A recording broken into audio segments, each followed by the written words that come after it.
Tony K, Mr. Fix It, DIY, coming at you.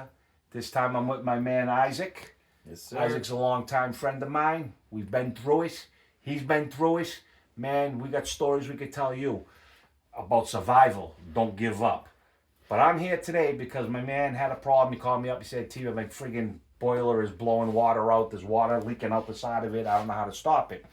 So we went on the phone. He was able to show me that over here is this valve right here is your pressure valve, your temperature relief valve, and it was blowing water off into this bucket.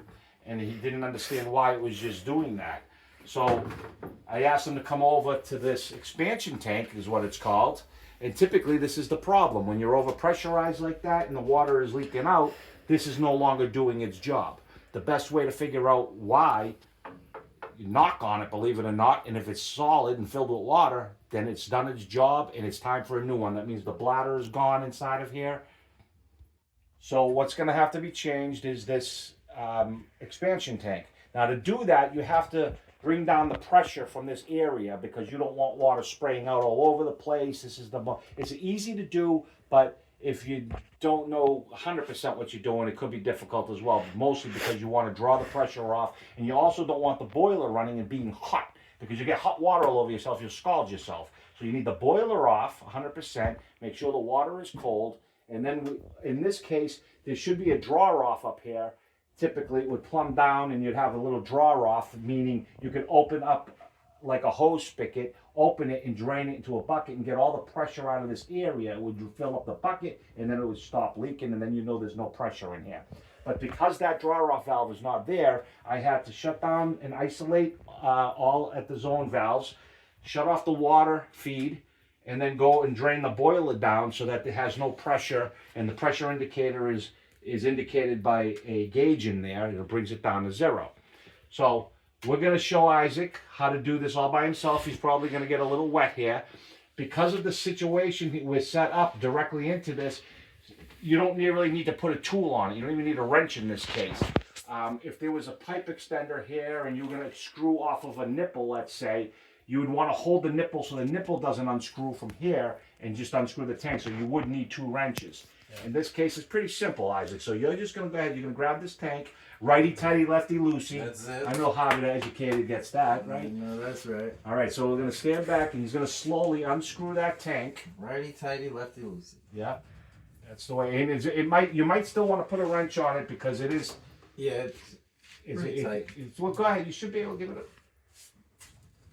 All right, let's go ahead and get the wrench. We'll be right back. We're going to grab a wrench. Here we go again. All right, we're going to do the wrench now. I didn't want him to turn it too much by hand because that can break and snap off at the top, and then you're in a worse position. Yep, this is.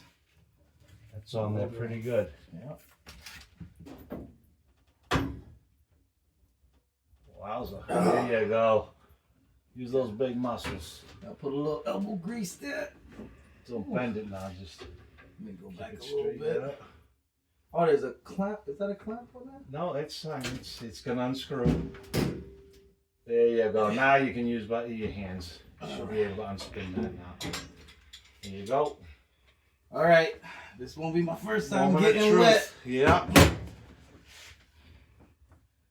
Now do it slow and let some of the water drain out first. Try to let some go right into this bucket, so don't unthread it all the way. Let's see if we can get it to where the water wants to spill out. Let's see if we can't guide it to the bucket. And it's going to be heavy now. It's all of a sudden going to drop on you, so be prepared. Yep.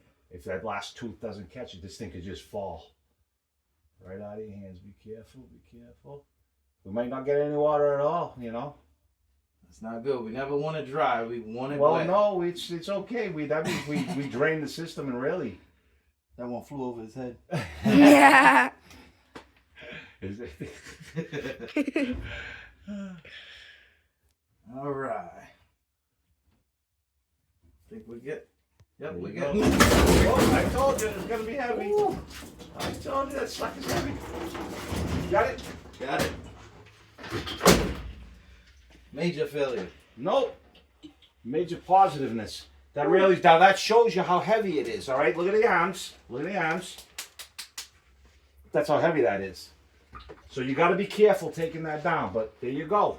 It's So slipped. now, old tank is out, right? Now we're going to put in a new tank. Here is your new expansion tank. PE30. They're very simple to understand and match up. You just simply take a picture of the information here. Take a picture of the information here, and you bring it into your local hardware store or whatever, and they'll match it up. They'll tell you what you need for poundage, and then that's how we got this expansion tank. Now we're going to take this out of the box, and we're going to go ahead and set it up and show you just how to basically screw it back in. So we'll be right back. I'm going to take it out of the box. All right, so now we have the tank out, and it's a thread. That's all it is, a thread. This is PVC tape, okay? And this is what, it's flex tape, and this is what you're going to be using to put around the thread. Now I already explained to Isaac how it's done, and you're going to wrap the thread with this tape From the bottom from the bottom. And Wrap don't it. be afraid to pull it tight. to the direction we're going. Yep, in the same direction, exactly.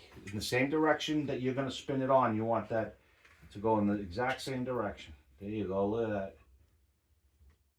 This is also, it's Teflon tape. And you put it on anything plumbing that has to do with threads, thread related. 3 times. There you go. And I just screw it on nice and tight. There you go. That's it. And then here's the simple ending. You got that? Goes Got right that. Now we're going in. Moment of truth. on. And you don't, make sure you don't cross thread it. Make sure that it goes in right.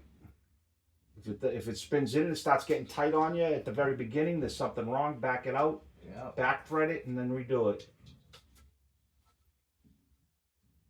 And these tanks don't typically need to be, they're only held under, you know, not, this one's a 30-pound pressure, I think, tank.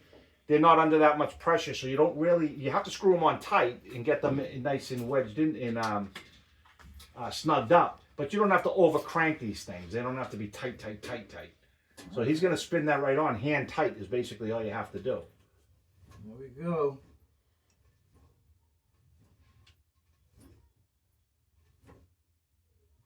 A little tighter. Yeah, until it snugs right up, and there you go. So you feel it giving. Whoa! So you feel it giving kickback. I was gonna jump over there. That's good, I think. There you go. All right, don't snap her. Boom. All right, basically that's it. So now all you have to do is you're gonna open up your water feed. You're gonna feed the system back up. This thing should, all the air will purge out of the top. It will open up our own valves after, and then we'll flick it back on, and we'll be back in action. And that, my friends, is how you do an easy install of an expansion tank. Tony K, Isaac, my man, brother. Right on for life. Thank you. Peace.